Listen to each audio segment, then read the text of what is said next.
Tantangan terbesar selama ngelatih itu sebenarnya ada di feedbacknya.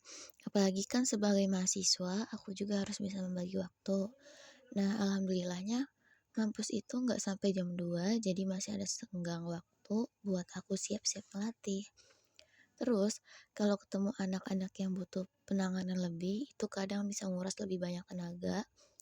Apalagi kalau ada pihak atau orang tua yang nggak terima kalau anaknya capek, kadang juga bingung kalau ada yang begitu. Di satu sisi itu wajib banget mereka lakuin sebagai siswa dan aku sebagai pelatih juga pasti punya target belajar. Tapi di sisi lain, porsi belajar anak-anaknya kan berbeda-beda dan orang tua juga nggak semuanya aware gitu sama bela diri. Mungkin karena khawatir atau nggak pernah atau pernah ngeliat hal-hal yang kurang baik dari bela dirinya juga. Dan menurut aku kurang kondusif aja kalau misalnya mau membentuk siswa dengan kedisiplinan yang kurang. Apalagi karena ini sifatnya wajib di sekolah-sekolah yang aku latih. Jadi anak-anak yang gak suka bela diri juga ngerasa terpaksa untuk mengikuti pembelajarannya. Akan lebih enak lagi kalau misalnya dari tingkat sekolah dasar ini dia punya kemauan belajar tinggi dan ikut di pelatihan-pelatihan kita selain yang wajib dari sekolah.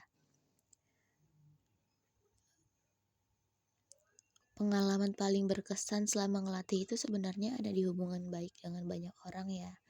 Walaupun sebagian besar orang tua keberatan atas bela diri ini, tapi ada juga yang bangga sama pencapaian prestasi anaknya di bidang ini. Dan buat aku sendiri, itu sebagai bentuk pembelajaran juga karena bisa banyak ngerti tentang cara pandang orang lain tentang bela diri. Tentang bela diri, tentang aku, terus aku juga seneng bisa dapat banyak masukan dari yang muda sampai yang tua. Jadi tahu kalau kehidupan itu tergantung dari apa yang kita yakini. Contoh kecilnya kayak kita yang percaya kalau hasilnya akan baik dan itu beneran terjadi kayak apa yang kita pikirin.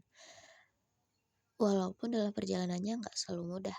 Ya, intinya mah eh, mindset kali ya.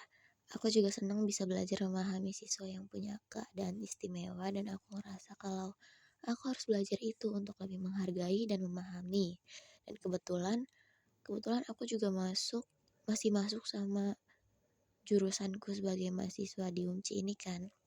Terus aku juga nggak peduli tentang berapa usia seseorang selama itu ilmu, aku pasti akan belajar banyak bahkan dari siswa-siswa sekolah dasar yang aku latih.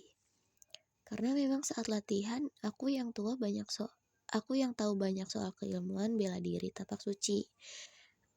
Maksudnya saat latihan tuh memang aku yang tahu banyak soal keilmuan bela diri tapak suci ini. Untuk tingkatan pelatih ya. Tapi untuk ilmu lain, aku percaya mereka pasti berpengetahuan lebih luas lagi di bidangnya masing-masing. Gitu.